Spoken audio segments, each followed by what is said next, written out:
पालघर में साधुओं के वकील की मौत पर सियासत की। महाराष्ट्र के पालघर लिंचिंग केस में साधुओं का केस लड़ रहे वकील दिग्विजय त्रिवेदी की सड़क हादसे में मौत हो गई है। यह हादसा मुंबई अहमदाबाद हाईवे पर उस वक्त हुआ जब वकील दिग्विजय भायंदर के अपने घर से दहानू कोर्ट जा रहे थे। बीजेपी ने जब इस हादसे पर सवाल उठाए, पुलिस के मुताबिक यह एक्सीडेंट ओवर स्पीडिंग की वजह से हुआ है, लेकिन बीजेपी प्रवक्ता संबित पात्रा ने सवाल पूछा कि क्या यह केवल संयोग है कि जिन लोगों ने पालघर मामले को उठाया उन पर हमला हुआ या उनकी मौत हो गई। 20 अप्रैल को पालघर में भीड़ ने 2 साधुओं और उनके ड्राइवर की पीट कर हत्या कर दी थी। इस हत्याकांड के बाद महाराष्ट्र सरकार से सवाल पूछे जा रहे थे। अब उन्हीं साधुओं के वकील की मौत के बाद एक बार फिर से सरकार और प्रशासन सवालों के घेरे में। पालघर से राजीव सिंह की ग्राउंड रिपोर्ट आपको दिखाता हूं, जहां पर साधुओं के वकील दिग्विजय त्रिवेदी की गाड़ी का एक्सीडेंट हुआ था।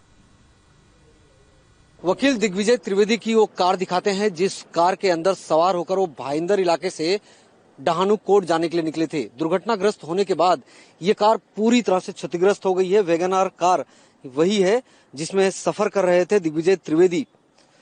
पुलिस के मुताबिक दरअसल बहुत ज्यादा स्पीड से वो डहानू की दिशा में आ रहे थे जब भाईंदर से निकले थे और ओवर स्पीडिंग के चलते मेंढवन घाट के पास में ये दुर्घटना हुई, क्योंकि कार पर नियंत्रण दिग्विजय त्रिवेदी नहीं रख पाए, जिसकी वजह से कार पलटी हो गई और एक बार पलटी होने के बाद में वो डिवाइडर से टकराई और 2 से 3 बार पलटी हुई, जिसकी वजह से पूरी कार जो है बुरी तरह से क्षतिग्रस्त हो गई है। सामने इंजन का हिस्सा देखे वो किस तरह से डैमेज हुआ है, तस्वीरों में आप देख सकते हैं। और कार के अंदर के भी हालात आपको दिखाते हैं कि कार के अंदर देखिए जो स्टीयरिंग के पास की स्थिति है, अंदर भी पूरी तरह से डैमेज हुआ है। सामने का ग्लास हो या फिर साइड का ग्लास हो, देखिए पीछे का जो हिस्सा है वो बुरी तरह से क्षतिग्रस्त हो गया है। पीछे का जो पहिया है वो भी कार से निकल गया है, यानी कि बेहद भीषण ये दुर्घटना थी।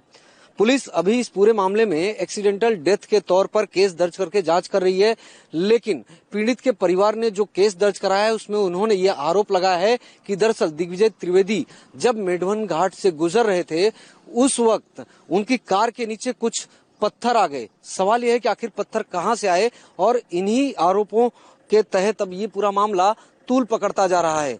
खुद परिवार का यह कहना है और दिग्विजय के जो वरिष्ठ वकील हैं, साथी हैं ओझा, उन्होंने भी आरोप लगाया है कि जिस वक्त घटना हुई उस वक्त घटनास्थल पर कोई मौजूद नहीं था, कोई प्रत्यक्षदर्शी नहीं था। ऐसे में पुलिस शुरुआती दौर से ही इसे एक्सीडेंटल डेथ ओवर स्पीडिंग के चलते मानकर कैसे चल सकती है। फिलहाल पुलिस इस सड़क दुर्घटना की जांच कर रही है।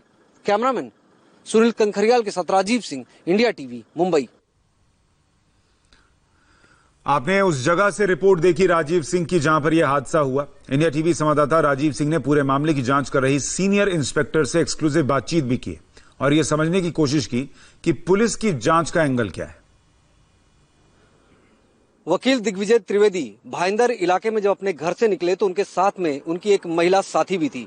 मुंबई अहमदाबाद हाईवे से डहानू की दिशा में जा रहे थे। ये वही हाईवे है, मुंबई अहमदाबाद हाईवे का सामने की दिशा से वकील दिग्विजय त्रिवेदी डहानू की दिशा में काफी तेज रफ्तार में जा रहे थे, ऐसी प्राथमिक जानकारी सामने आई है। और जब हाईवे से उनकी कार मेंढवन घाट के पास इस टर्निंग पॉइंट पर पहुंची तो ठीक इसी जगह पर वो अपनी कार को नियंत्रित नहीं रख पाए, जिसकी वजह से कार पलटी हुई और पलटी होने के बाद में सामने जाकर वहां पत्थरों से टकराई। वहां पर आप अभी भी देख सकते हैं कि कार जब टकराई पत्थरों से तो कार पूरी तरह से डैमेज होने के बाद कांच के जो टुकड़े हैं वो अभी भी हाईवे पर उसके आसपास किनारे मौजूद हैं।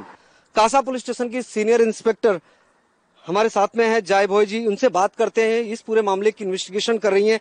मैम, क्या जानकारी आप लोगों को मिली, क्योंकि दिग्विजय त्रिवेदी पालघर मॉब लिंचिंग मामले में जो वकील हैं साधुओं के, उन वकील को असिस्ट कर रहे थे। ऐसे में पूरा मामला जो है बेहद सस्पिशियस के तौर पर भी देखा जा रहा है। ये जो है ये पॉइंट जो है ये एरिया है, it's a prone to accident. यहाँ पे हमेशा एक्सीडेंट होते रहते हैं, क्योंकि आप जो देखें, आप अगर इसका टोपोग्राफी देखें, ये कर्व जो है यहाँ पे थोड़ा अगर विचलित भी होता है या कुछ होता है तो एक्सीडेंट होते रहते हैं। ऐसा नहीं कि आज पहली बार एक्सीडेंट हुआ है। कार जो आई थी वो सामने की दिशा से आ रही थी, वो सामने की दिशा से आ रही थी, जो बॉम्बे से गुजरात साइड जा रही थी। डहानू जो है ये गुजरात लेन है, यहाँ पे वो जा रहे थे। लेकिन जैसे देखा जाए स्पीड मार्क, वो फर्स्ट लेन पे थे, फर्स्ट लेन से वो डायरेक्टली थर्ड लेन पे आ गए हैं। We can't rule out exact reason कि ऐसे कैसे हुआ, लेकिन इसका जो एक्सीडेंटल रजिस्टर हुआ है केस, वो उसकी हम जांच करेंगे। पालघर में साधुओं के हत्याकांड के वकील की हादसे में मौत को लेकर बीएचपी ने सवाल उठाए। बीएचपी के प्रवक्ता विनोद बंसल ने पालघर केस की सीबीआई जांच की मांग की है। बीजेपी ने भी हादसे की निष्पक्ष जांच कराए जाने की मांग की है। महाअघाड़ी सरकार को चेतावनी देता हूं कि तुरंत उस मामले की जांच करें और सीबीआई के द्वारा जांच की जानी चाहिए, क्योंकि कभी खुद की जांच कोई नहीं कर सकता। आज जिस प्रकार केस से जुड़े एक जूनियर वकील की रोड एक्सीडेंट में मृत्यु हुई है, वो भी दुखद है, उसकी भी जांच होनी चाहिए। लेकिन साथ ही साथ महासरकार हिंदू समाज और संत समाज को महाआंदोलन के लिए विवश न करे, इस बात की चेतावनी देता हूं। इन सन्यासियों की केस जिन्होंने अदालत में ले जाकर संघर्ष करना तय किया था, ऐसे एडवोकेट दिग्विजय त्रिवेदी की कल बहुत ही आश्चर्यकारक तरीके से सड़क हादसे में मृत्यु हो गई है। और हम मानते हैं कि हिंदुत्व से जुड़े हुए सारे लोग, और हिंदुत्व के अंदर मानव का अधिकार भी आता है, तो मानवाधिकार के लिए संघर्ष करने वाले सारे लोग इस एडवोकेट त्रिवेदी की हत्या से निश्चित रूप में बहुत विचलित है। और कई तरीके के संदेह लोगों के मन में आ रहे हैं, सवाल या निशान उत्पन्न हो रहे हैं। हम मांग करते हैं, अनुरोध करते हैं राज्य सरकार से और director general of police Maharashtra से कि वे इस घटना की निष्पक्ष जांच करें। इस हादसे को लेकर लोगों के मन में कई सवाल हैं और उन सवालों के जवाब जब जांच पूरी होगी तभी पता चल पाएंगे। लेकिन एक दूसरा सवाल लोगों के मन में है कि लॉकडाउन 4 जो होने जा रहा है वो कैसा होगा, उसके बारे में आपको बताऊंगा इस छोटे से ब्रेक के बाद।